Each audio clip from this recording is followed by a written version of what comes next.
Just wanted to do this segment, and for those of you that halfway follow me, you know that I'm not any really big fan on Tameron Hall, and she tries to, she interviews Nina Turner and tries to get in there with her, let us call us less than friendly self, and Nina Turner wasn't taking any bullshit from her and went right back at her.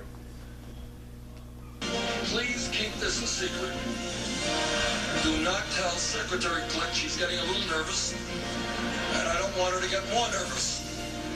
But I believe we've got an excellent chance to win New York and a lot of delegates in that state. That was, of course, Senator Bernie Sanders telling supporters last night he can turn the momentum from Wisconsin into another win in New York. But this morning, despite winning Wisconsin, Sanders still trails Hillary Clinton by a wide margin in the delegate count. He's down now more than 600 delegates overall.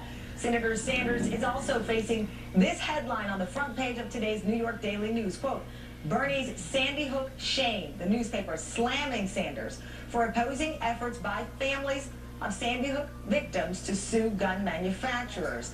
A criticism echoed by the daughter of one of the victims of the 2012 shooting, Erica Schmigelski, whose mother was the principal at Sandy Hook and was among the 26 people killed. She tweeted, quote, shame on you, Bernie Sanders. Try living 1 hour of our lives. Love the Sandy Hook principal's daughter. And joining me now, former Ohio State Senator Nina Turner, who has endorsed and campaigned for Senator Sanders. Thank you so much for joining us again. Okay, and before we start here, let's just recognize, and I've said this before, I'll say it again, Bernie Sanders is actually for the protection of the regular mom and pop retail gun stores. He's not really jumping up and down about the manufacturers, and he actually believes that if the manufacturers are participating in sales to bad actors, and as well, you know, small business owners knowingly selling guns to people that they know they shouldn't, then they in fact should be prosecuted. And he does have legislation in the Senate to advocate exactly for that. But the other thing is Bernie Sanders has always been against assault rifles, and he has voted consistently for the banning of assault rifles. So now, if the guy at the Sandy Hook hadn't had an AR-15, which they are classifying as an assault rifle, and okay, you know, it could be, it might not be, depending on how you feel about it, yeah, okay. But if that particular weapon was banned, would people have been killed? Probably. But with the number of people have been killed with this guy just using a handgun, I don't think so. Thanks, Tamron. So Bernie Sanders said about the Daily News, he says, do I think the victims of a crime with a gun should be able to sue the manufacturer? Is that your question? No, I don't. He then went on to say, but I do believe that gun manufacturers and gun dealers should be able to be sued when they should know the guns are going into the hands of wrong people. Is that enough of a clarification on this, in your opinion, as a supporter, but also obviously as someone who's advocated for stricter gun laws and some changes to save lives potentially in this country? Well, Tamron, I certainly was not in the room, and I'm not sure if that newspaper took Senator Sanders' comments out of context. He is a father. He is a grandfather. He does have empathy.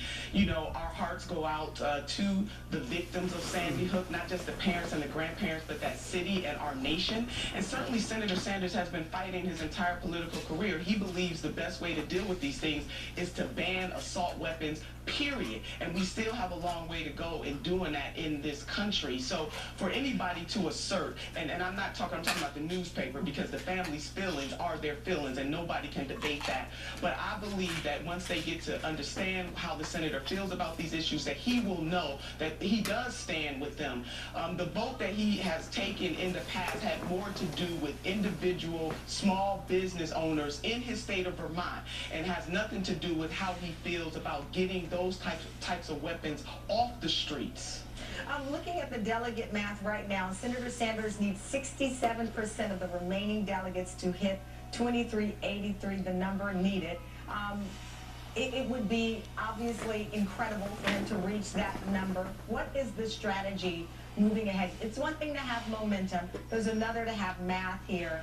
And when we look at some of the polling ahead, it's not a path that is clear anyway, where he can get 67% of the remaining delegates. Well, Tamron, he has the momentum. We will get the math. We are gaining on the secretary. And can we just have a moment, just a pause, to say how incredible last night was for Senator Sanders, that he has won 7 out of the 8 last contests, including Americans who have voted abroad. I mean, I'm trying to understand what Senator Sanders has to do to be able to just have a moment of victory. Does he have to leap buildings in a single bound just to get people to recognize he has that to he get closer is... to 2383 than Secretary Clinton. But Tamron, I think that we are not going to dedicate an entire hour, but certainly in this hour we've multiple times mentioned and highlighted where he did better with her, where the voters felt that he was more trustworthy. A number of the exit poll information highly favorable to Senator Sanders we've presented, but as you... Okay, and there goes that magic word. Anytime you hear the word but, just forget about everything that she said before that word. And Nina is going to pick up on that, period. No, Wisconsin is not the end of the show. That is not when the lady sings. We have New York. We have other states that need to vote. So the question is, what's the strategy? You can't just keep looking back. You got to look forward, right? Well, and we are, and he will. I mean, every state he wins, there's always a but. You know, every time he's successful, there's always a but. There is only about a 245 delegate, pledged delegate difference between Senator Sanders and Secretary Clinton, not counting the superdelegates, and the superdelegates don't even vote until the convention day, Tamron. And so it's important for your viewers to know that they can change their mind at any moment. 245 is the number that separates Senator Sanders from Secretary Clinton, and we are going all the way to the convention, Tamron. We're going to do this thing. And if you remember back in 2008, yada, yada, yada, what happened? Barack Obama got a whole bunch of the superdelegates to switch sides, which pissed the Clintons off to no end. Argue that he can get some of these super delegates who are party loyalists, who've had a relationship with the Clintons, who've had a relationship with the Obama administration, and see her as a continuation of the Obama administration far more than Senator Sanders. How does he get these super delegates who are essentially lined up on paper to be loyal for Hillary Clinton? Well, now, if you recall, and I'm going to give you a couple of famous cases.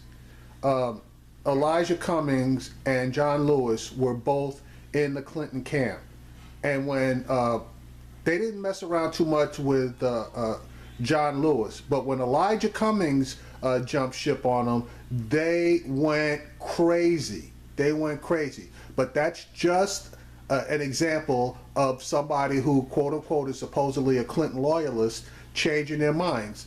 And hopefully there's going to be a lot of superdelegates that basically change their mind. I don't think it'll be to the same level as Clinton, but if Bernie can just get this close, I think he may have a hell of a shot.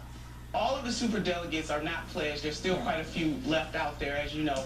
It would be my hope that in the states that he has won, that the superdelegates will go along with the will of their people. And Tamron, we keep talking about party, and party affiliation is good.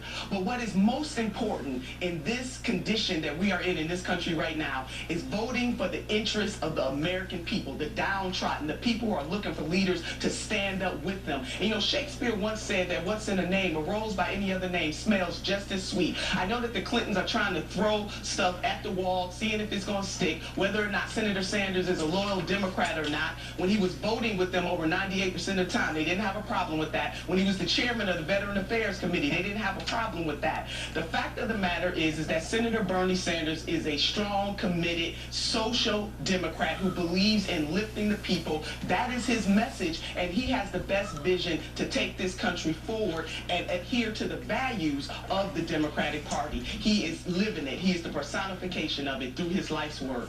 Whoop ass Nina. See what happens next in New York, his home state. Nina Turner, thank you so much. Greatly appreciate you joining us. Thank you.